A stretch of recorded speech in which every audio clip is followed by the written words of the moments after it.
Masuk ke pikirannya Richard Rorty. Siap-siap, isinya Rorty banyak kritik. Yang pertama, yang diserang dan diruntuhkan oleh Rorty adalah filsafat itu sendiri, khususnya filsafat tradisional. Filsafat, katanya Rorty, terlalu angkuh, terlalu arogan. Filsafat menganggap dirinya tahu tentang alam semesta. Filsafat merasa pikiran-pikiran dalam tradisi filsafat lah yang benar, yang menjelaskan alam semesta, yang jadi cerminnya alam. Itu yang disebut representasionalisme. Seolah-olah alam itu ya seperti yang dijelaskan oleh para filosof itu. Itu representasionalisme. Dan itu yang pertama-tama dikritik oleh Rorty. Apa iya? Masa sih? Kan gitu. Terus filosof mana yang benar-benar representasi alam itu? Wong pikiran filosof itu kan sejak kita belajar sesi pertama sampai hari ini sesi mungkin nyampe 60 kan ya mau macem-macem. Yang benar yang mana aja kan kamu masih bingung. Gitu kok para filosof masih bangga bahwa filsafat adalah representasi dari realitas. Itu kritik pertama. Yang sangat dikenal lagi dari Rorty adalah kritik fondasionalis. Ini keangkuhan filsafat yang kedua, bahwa kalau orang ingin berpikir dalam, kalau orang ingin berpikir serius, sistematis, tertib, yang bagus-bagus dari segi pemikiran, satu-satunya jalan adalah filsafat. Itu dikritik oleh Rorty. Meskipun cara kayak gini sebenarnya juga filosofis, juga filsafat. Ya ndak apa-apa. Tapi kan selama ini kita kayak itu yang pernyataan ketiga itu, filsafat adalah induknya semua ilmu. Oh itu kan tiap hari kan kamu ngomong kayak gitu. Tapi katanya Rorty, alah katanya siapa? Wong sekarang buktinya ndak laku gitu loh. Buktinya coba cari di fakultas-fakultas mana ada jurusan filsafat. Ayo diprosentase jumlah mahasiswanya. Gitu katanya induk semua ilmu. Wong buktinya di antara semua disiplin ilmu yang paling sering bingung kan filsafat. Kamu cari hampir semua ilmu itu beres. Konsepnya, teorinya selesai. Satu-satunya yang ngambang gak jelas-jelas kan filsafat. Dari awal sampai akhir. Gitu kok ngakunya induk. Nah, itu ya bukan itunya yang dikritik Rorty, tapi klaimnya bahwa untuk berpikir benar filsafat harus jadi fondasi. Bukan apa-apa ketika sudah klaim kayak gini. Ketika kebenaran sudah diklaim, berarti orang mandek. Kan sering saya ngomong seperti itu.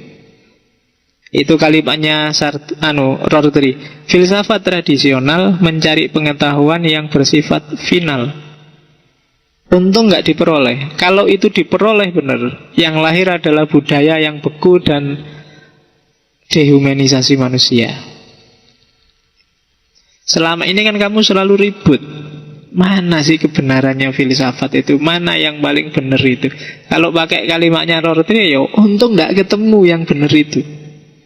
Kalau kamu merasa ketemu dan kamu klaim, oh ini yang benar, detik itu juga kan kamu mandek. Selesai eksplorasimu. Seolah-olah bahwa ya sudah itu yang final. Dan itu bagi Rorty bahaya kalau mikirmu kayak gini. Tidak bisa seperti itu katanya Rorty.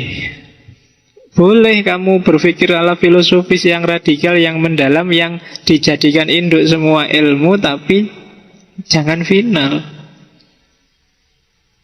Itu kritik pertamanya Rorty, kritik fondasionalis. Karena itu dia dikenal anti fondasionalisme. Kelirunya apa sih cara berpikir seperti tadi yang mengklaim kebenaran? Kelirunya adalah tabrakan dengan kodratnya manusia.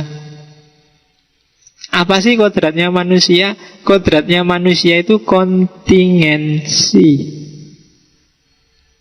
kesementaraan. Kan kita tiap hari ngomong, kita itu tidak sempurna.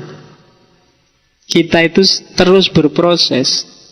Kita itu berubah-ubah. Kemarin apa, sekarang apa. Itu kodrat kita. Maka kebenaran yang kita tangkap hari ini itu kan kebenaran sejauh kesementaraan kita hari ini, sejauh kontingensi kita hari ini.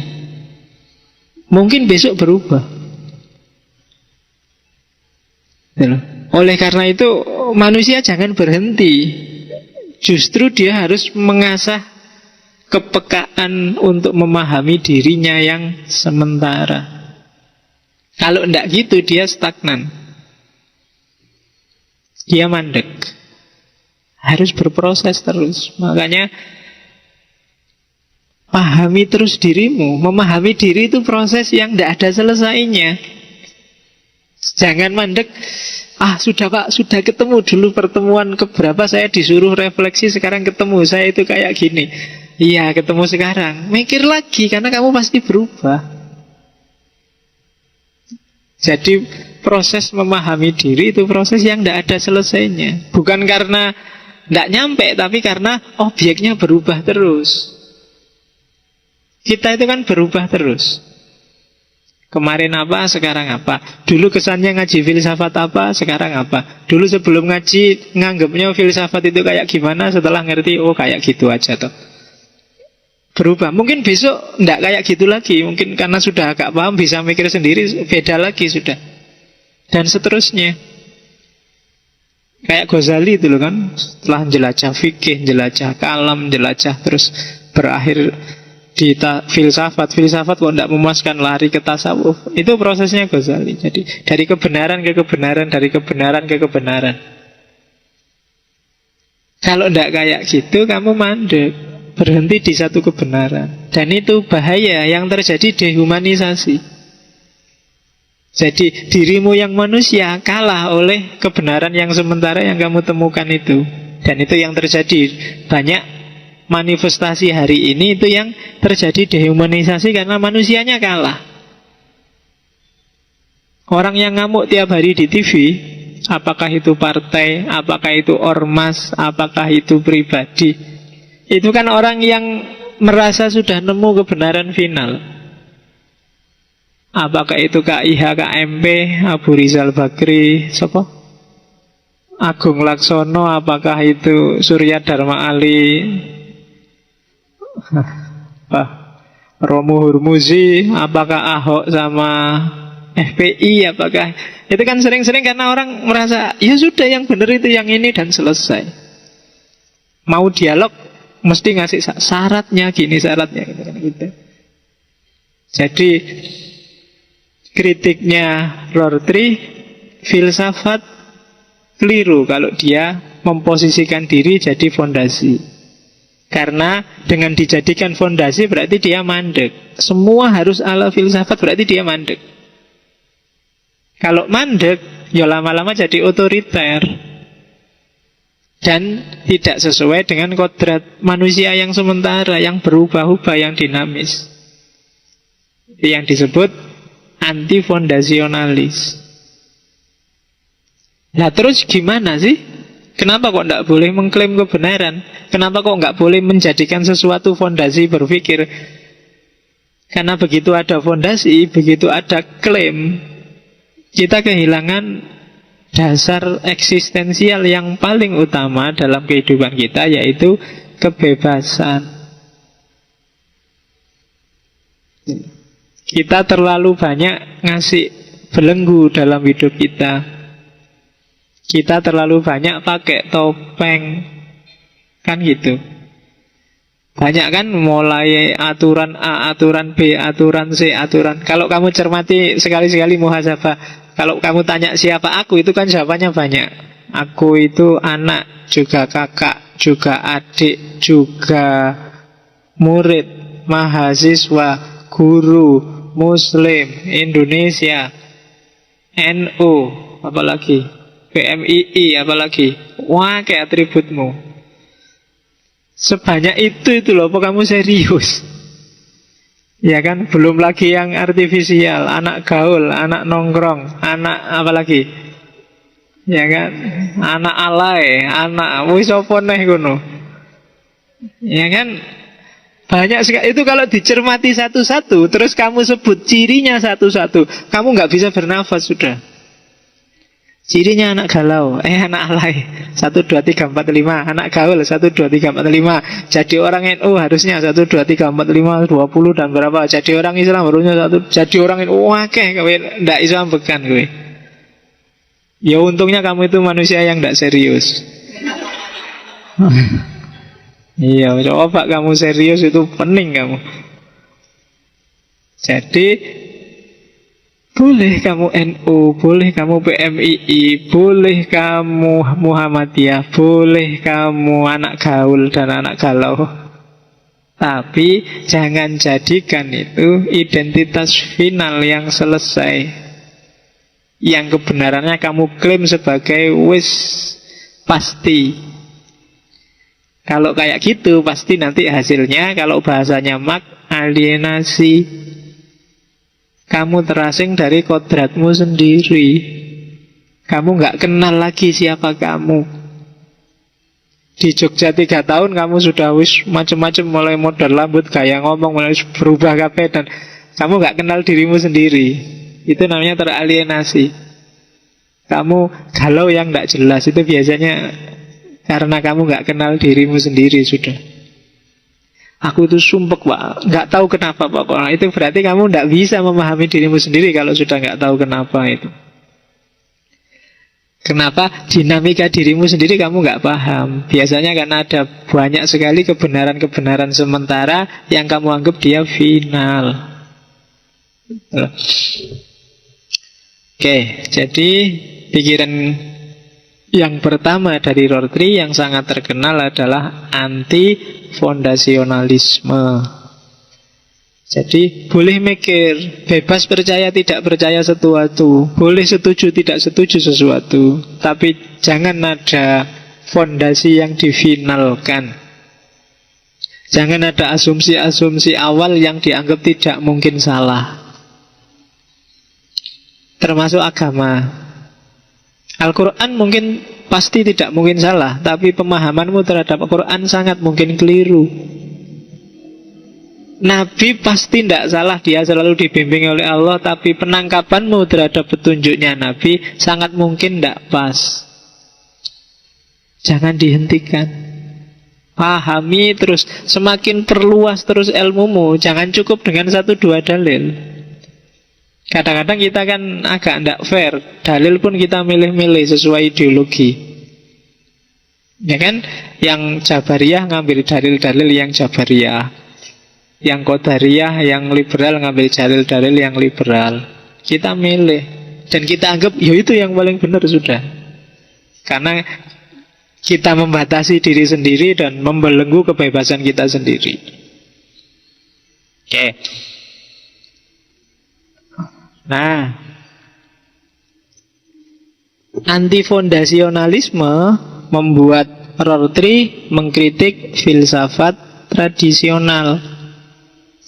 Filsafat selama ini, katanya Rorty, meskipun ada yang anti subjektivitas, tapi hampir semua modusnya adalah modus objektif.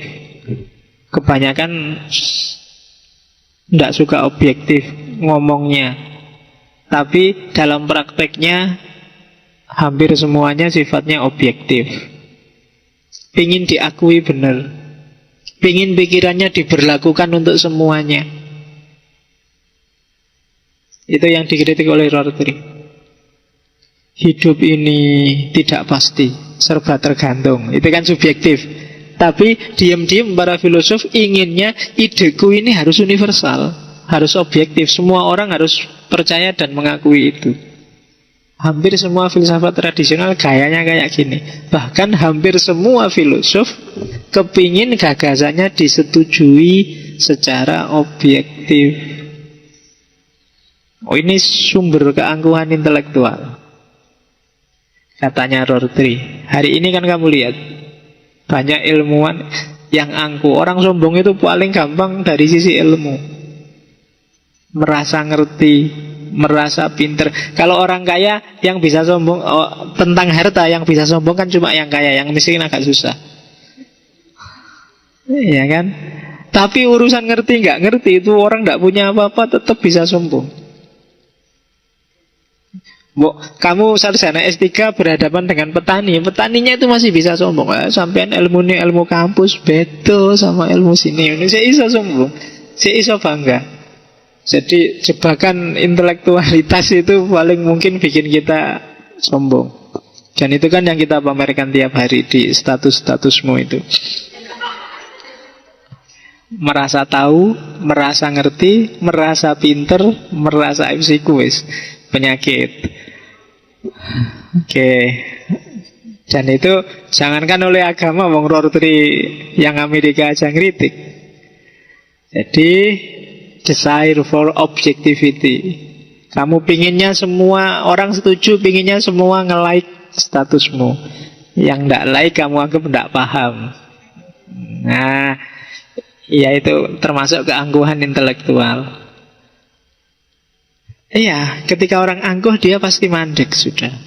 Selesai, dianggapnya itu yang benar. Maka Rorty lebih cenderung mengadopsi pragmatisme secara teoritis. Karena pragmatisme, katanya Rorty, dia tidak mimpi objektif kok. Dia cuma berhasrat untuk solider, desire for solidarity. Solidaritas nanti termasuk gagasan besarnya Rorty. Setiap orang pegang kebenarannya sendiri-sendiri. Maka kuncinya bukan nyari mana yang paling benar, tapi bagaimana kita membangun solidaritas antar kebenaran. Kalau orang tidak kuat, tidak bisa menjalin solidaritas, ya hasilnya mesti dunia rusak. Konflik, tempur, gegeran yang tidak selesai. Karena dia merasa miliknya benar, yang lain salah. Saya juga merasa milikku benar, yang lain salah. Ya breng akhirnya, gegeran. Jadi bukan desire for objectivity, tapi desire for solidarity.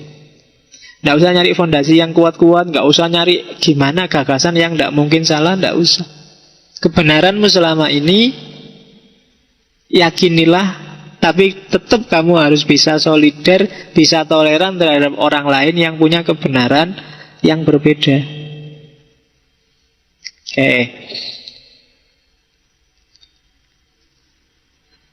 Hasrat untuk objektif itu biasanya melahirkan prinsip-prinsip universal, metafisik, rasionalitas, keadilan, kebenaran, kesetaraan. Ini kan prinsip-prinsip besar, metafisik universal. Bagus sih secara ideal, tapi dalam prakteknya enggak. Enggak dalam arti tidak punya kebijakan praktis yang jelas. Adil iya, tapi adil itu kayak gimana sih secara pragmatis, itu kan susah. Jadi ketika kita berpikir sesuatu, biasanya kita sibuk nyari fondasi metafisiknya. Kalau ada orang sedekah terus kamu ribut, ikhlas enggak itu. Kalau ada orang ngaji terus kamu sibuk, itu jangan-jangan cuma pencitraan. Kalau pakai Rorty, tidak penting fondasi metafisiknya. Yang penting pragmatisnya. Mending kamu sedekah 1 juta ndak ikhlas daripada 2.000 tapi ikhlas. Kalau pakai roti gitu. Ikhlas itu kan fondasi metafisiknya. Sodako enggak apa-apa loh. Yang penting kamu sodako. Enggak ikhlas Pak, enggak apa-apa. Sodako aja. Oh ini bisa kamu pakai dalil, Pak saya mau sholat Pak, tapi kalau saya sholat itu enggak khusyuk Pak, mending enggak. Oh enggak, sholat aja, enggak khusyuk enggak apa-apa. Ya kan, khusyuk itu kan fondasi metafisiknya. Dalam rangka mendekati diri Allah, tanha anil fahsya wal munkar, ini kan fondasi metafisik yang pragmatisnya dalam bentuk sholat. Bagi roti tidak penting fondasi metafisik ini. Itu kan kayak kamu apa wis naksir lawan jenismu, kamu suka sama dia tapi nggak ngapa-ngapain. Nah, mending kamu nggak suka tapi tiap hari ngapel, tiap hari SMS, tiap hari mention, tiap hari, wah itu mending itu, pragmatisnya jelas. Jadi selama ini filsafat yang dibahas yang pondasi metafisik ini. Kalau ada orang ngomong tentang pragmatis dianggap itu lahiriah, tidak penting. Itu ekspresi manifestasi, tidak penting. Kalau katanya roti, ya ndak. Justru lebih penting pragmatisnya. Gitu loh. Beda-beda nggak apa-apa, asal ndak gegeran. Kan itu. Daripada ngaku-ngaku nepodo tapi terus pukul-pukulan tiap hari. Kita sesama muslim kok tapi tiap hari gegeran. Wis beda wae ra apa-apa lah. Akidahnya beda ndak apa-apa, asal solider. Kan dunia sosial cuma minta itu.